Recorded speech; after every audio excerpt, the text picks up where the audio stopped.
Hello guys, to this video ay ito guys yung puno guys ng papaya.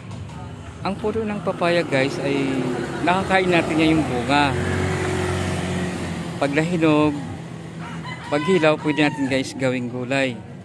Tapos guys, yung dahon niya ay pwede natin guys pinapainom guys pag bumaba ang dugo guys, pag nagkaroon ng dengue.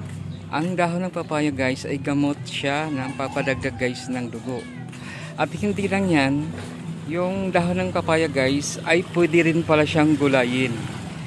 Pwede palang gulayin guys ang dahon ng papaya. Pwede mo siya guys, kahit gisahin mo lang siya guys, masarap pala guys gulayin yung papaya. Hindi pa natin na-experience yung iba dahil hindi pa nakasanayan guys na gugulayin guys yung papaya.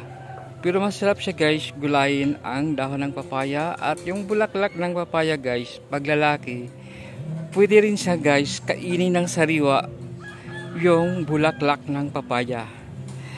Masagana rin siya guys ng vitamins. Yung bulaklak ng papaya guys, kainin siya ng sariwa yung bulaklak ng papaya guys. Ang hindi pa kasi guys na experience, nakakain guys yung bulaklak ng papaya yung lalaki. Yung lalaking guys, kasi nagsasanga-sanga yan guys yung